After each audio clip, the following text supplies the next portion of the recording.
OK, so now that we know what MACs are, let's think about some example implementations of MACs. So we already said that cryptographic hashes are a potentially useful building block. They take in an input, and the output looks unpredictably random. The problem with cryptographic hashes is that they don't have a key. So what if we took the idea of a cryptographic hash, which makes the output look unpredictable and random, and gives us this fingerprint on the input? And what if, instead of just passing in the message, we pass in both the key and the message, and we hash both of them? That could be something we could do to create a secure MAC. So that's what we'll try. We'll take the key and the message, and we'll hash them together. More formally, the scheme that we'll design is something called HMAC, and it looks like this. So the first thing you have to do is generate a secret key. Remember, we said that if you define a MAC scheme, you have to fill in certain functions, and one of them is how the keys are generated.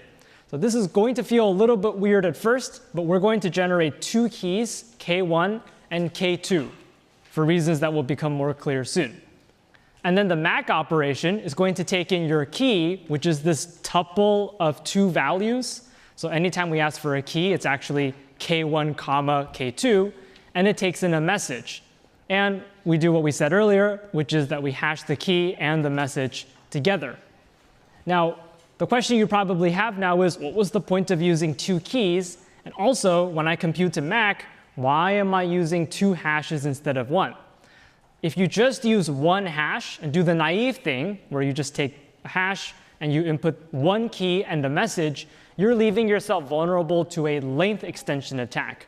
Remember, the length extension attack from earlier said, if I just show you the hash of k concatenated with m, if an attacker is able to execute this attack, they can compute the hash of k2 concatenated with m concatenated with their own message, m prime. And that would allow an attacker to forge the MAC for something, even though they don't have a key. So if we didn't have this outer hash and we only used this inner one, an attacker could forge a message. They could say, my message is actually your message concatenated with some other word that I chose. And then they are able to use length extension to compute the hash of the key and the original message and the extra word that they appended. So just using one hash isn't enough. And to fix that, we wrap a second hash around it. And now the length extension attack no longer works. You can try it, but if you try to append something here, it's not going to give you the same output you would need to forge a message.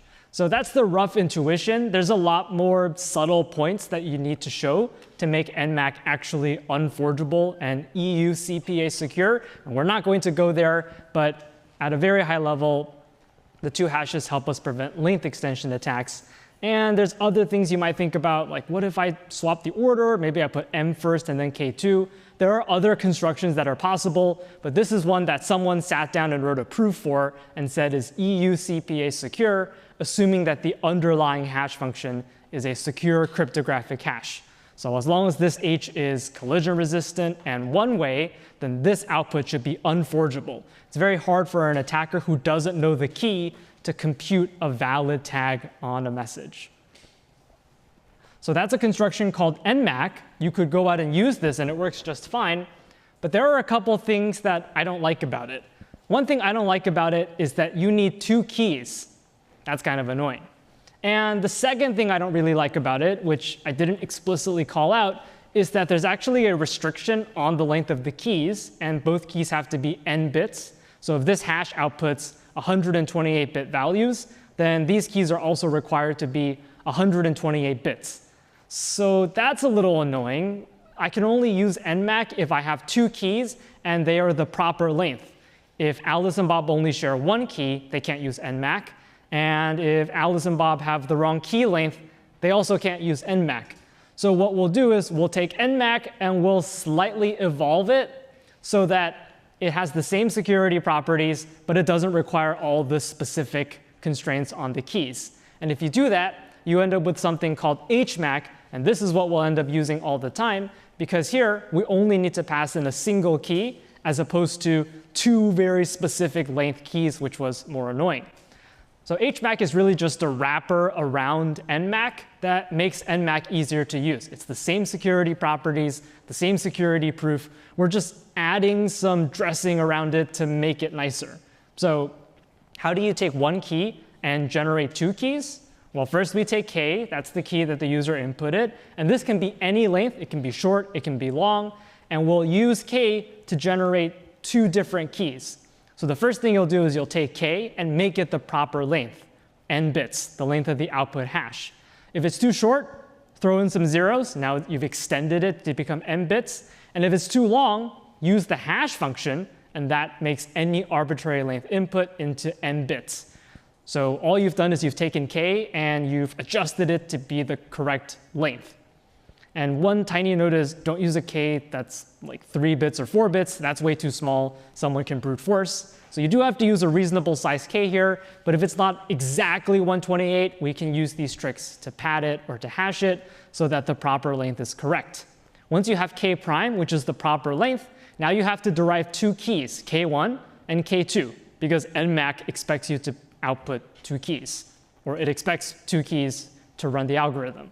So the way we'll do that is we'll take k prime and we'll XOR it with some constant value, which I've called OPAD, O for outer, and that's my first key, k1. And then I'll take k prime, I'll XOR it with some other hard-coded value, IPAD, I for inner, and that's the second key. So all I've done is I've taken k prime and I've computed two different keys, and now I have two different keys. They're the proper length. So I can shove them into NMAC, and I get all the same security guarantees as NMAC, but I didn't have to worry about the key being the wrong length or only having one key instead of two. So it's a little bit tedious. Most of it is just making things work and making it fit into the NMAC construction, but that's HMAC. It's a more practical version of NMAC where we fixed some of the issues with the keys and the constraints on them.